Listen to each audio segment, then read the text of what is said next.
Good morning, everyone. Today I'm gonna tackle the plant cell and the animal cells and their various functions and how they differ from each other.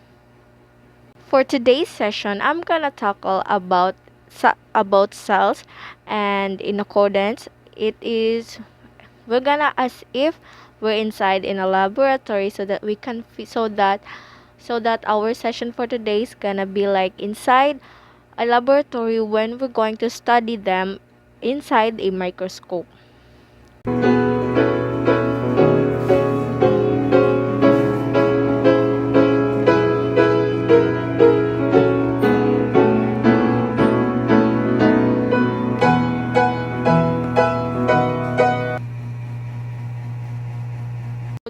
So this juncture, I'm gonna talk about the animal cell. Now, it is the typical of eukaryotic cell enclosed by a plasma membrane and contains a membrane-bound nucleus and organelles. Unlike eukaryotic cells of plants, animal cells do not have a definite cell wall. So, naaya ang nucleus, naaya nucleolus, ang Golgi, ang rough endoplasmic reticulum, na ang smooth endoplasmic reticulum, Golgi apparatus, the mitochondria, the cell membrane, the lysosomes, and the centrosome, and of course the ribosomes, and of course the cytoplasm.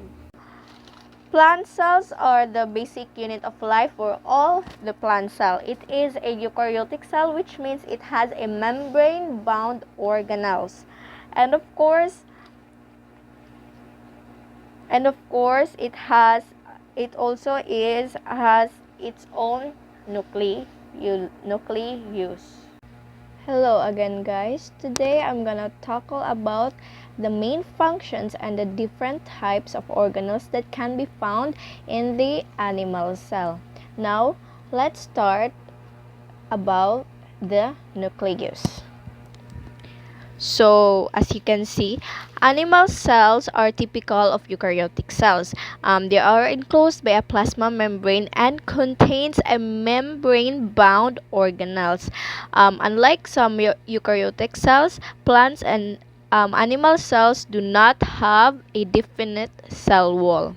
So, let's start about the nucleus. Nucleus stores the cell's hereditary material or DNA.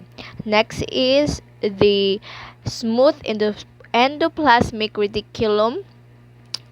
As you can see, endoplasmic reticulum, its responsibility is the storage and synthesis of lipids that includes cholesterol and phospholipids.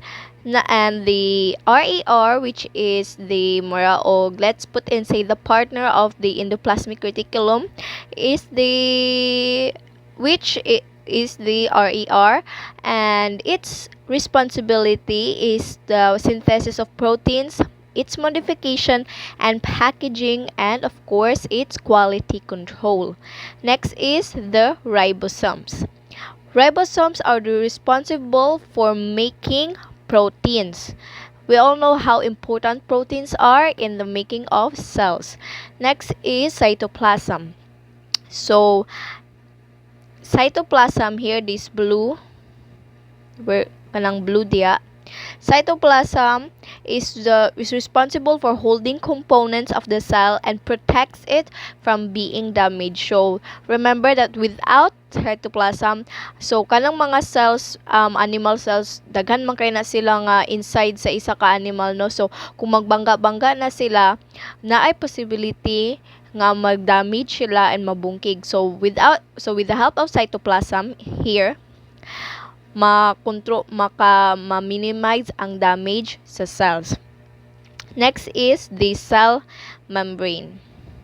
So, cell membrane provides protection for the cell and transports nutrients inside the cell and transports nutrients outside the cell. So, for example, if naay mga toxins diha, iya nang ipagawas, and if na siya makita nga nutrients, iya ang ipasulod sa cells. Muna siya ang trabaho sa cell membrane. Remember that. Next is the mitochondrion. So mitochondrion or the mitochondria is one of the most famous part of the cells kasi nga because of phrase nga it is the powerhouse of the cell, and know that it is named the powerhouse of the cell because the main source of energy of the cells can be found in the mitochondrion. Next is the Golgi apparatus, the kaning orange. The Golgi apparatus transports, modifies proteins and lipids to be exported from the cell. So remember that sila ang magtransport o modify sa proteins and lipids pagawas sa cell. Next is the ribosomes. So, ribosomes are, manamanalita na, so ito lang ibalik, responsible for making proteins. Next is the lysosomes. Lysosomes break down excess or worn out cell parts. So, as you can see, cell parts man gyud po no, ma-expired man gyud po sila. So, sila ang magpagawas ato. Next is muna to siya. Sige. So, hello. So, in this juncture, we're gonna tackle about the different cells and the different parts of the plant cell and its various functions. Now, plant cells are one of the eukaryotic cells, which means that it has membrane bound organelles. But unlike the animal cell, the plant cell has the central vacuole, the cell wall, and of course it has its own cytoplasm. So let's start about the plant cell. So plant cell are the basic unit of all plants. And of course it has its own nucleolus, which function is the synthesis of rRNA and ribosomes.